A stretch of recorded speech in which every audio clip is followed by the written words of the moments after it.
Senator, I should say, McCain, recently transitioned from being an Episcopalian to being a Baptist. But this is America. This is supposed to be a big deal in your life. Which kind of... But wait, let me tell the folks who this John Hagee is. Am I saying it right? Because I just learned about this guy today myself. But apparently he's someone who McCain goes around with. And I think he's every bit as ridiculous as Farrakhan. John, he's got a mega church, right? He's one of those mega church preachers. He's got a TV ministry. Right. He's got a book called Jerusalem Countdown, a warning to the world. He predicts that Russian and Arab armies will invade Israel and be destroyed by God. Israel will then be the site of a battle between China and the West and which will be led by the Antichrist in his role as the head of the European Union. Can I jump in here? The Antichrist is the head of the European Union, but then Jesus will return and, of course, win. Can I jump in here?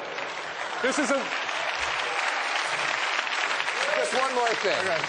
And he claims that Adolf Hitler and the Roman Catholic Church joined in a conspiracy to destroy the Jews. All right, he's right about that. But the other stuff is fucking crazy. That's a shrewd point. But this is America. You were turning me against him, and now suddenly I was thinking...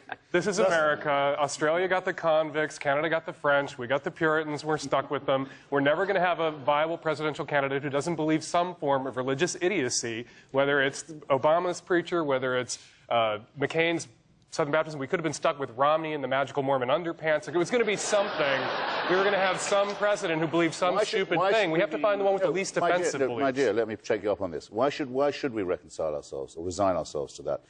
Mr. Lincoln didn't believe any of this nonsense and never said that he did. Mr. Jefferson didn't believe any of this nonsense and never said that he did. They're not running now. Would we dispense with presidents of that caliber because they wouldn't bow? The Pew Research report on religion this week, did you see? Yes. Well, it says that maybe 15... Good for us, Chris. 15, very good. Maybe 14–15% of Americans don't identify with any of this, no affiliation of any kind. Right. And well, almost 16%. everyone who does has changed at least once. In other words, yes, I used to believe that the Pope was God's vicar on earth, but then I got married to a Seventh-day Adventist, so I don't believe that anymore.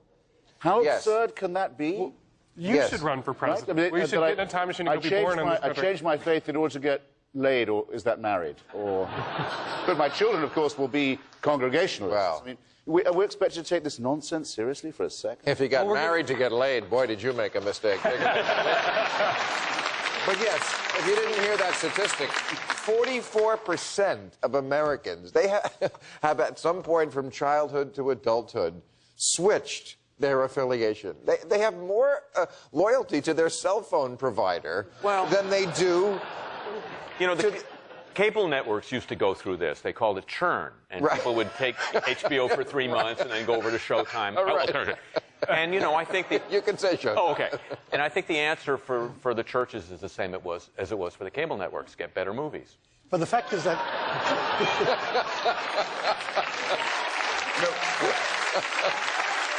With only one amendment. I agree with you, older movies. Yeah. But the fact still is that a vast majority of Americans still believe in religion, and that's what we're overlooking here, 78%. As long as they don't believe in God. Yes. But no, they believe in religion. Believing in religion is fine. Believing in God is the crazy bit. Americans have a very strange relationship with religion. It's like you can't pin anybody down, and it's a cafeteria everything. You can believe whatever you want. You can pick up religions and discard them and put on new ones. But Americans seem to only be able to support somebody who has some religion, any religion, because we infer something good about their character into that, as if having a religion makes them a better person. And I disagree. That's only true if you keep on saying so. It's never been tested. Ask a Republican in 1975, will you vote for president for a candidate who's a second-rate Hollywood actor who's been divorced? Is that what you're going to vote for? No. They haven't met Ronald Reagan yet. Okay? Right. Yeah. We haven't had a... We very easily could have, as Mr. Lincoln shows and Mr. Jefferson showed, a candidate of better-than-average integrity and ability who says, as it happens, I have no invisible means of support. And in the case of one of them, and by the way, I own slaves. Yeah. Now, you're a Hindu, Shashi? I am indeed. And what was striking about these figures, they're 1%. But there's also 1% of Americans who are Buddhist. And I wondered, has there been a lot of illegal immigration from Burma? It turns out that 3/4 of these people are American whites who've decided to declare themselves Buddhist. Right, because Buddhism really isn't even a religion. It's more of a philosophy. It is a way of life. It's a code of ethics. They don't believe in a personal God who does magical, But most super Buddhists in comic America book are Soka Gakkai Buddhists who it's a gimme sort of Buddhism. It's a materialistic Buddhism, and it seems antithetical to what Buddhism is actually Maybe it'll about. become the majority faith. The highest retention of childhood to adulthood with sticking with your religion is Hindu, 84%. The lowest, Jehovah's Witness, 37%. Only 37% of the people who started out as Jehovah's Witness stuck with it. Michael Jackson being one of them. Also, evangelical Christians lead among people who get divorced. What do you think's behind that? You're a religion expert. And Buddha's born through a slit in his mother's side. What? No. Yes. Come on. Yes, that's what they say. That's a rib. What always interests me about the rib is why do they think of the birth canal as being just a one-way street? Can you name any deity who wasn't born of a virgin? Horus, the Aztec gods, the Jews, yes, all of them, Romulus and Remus.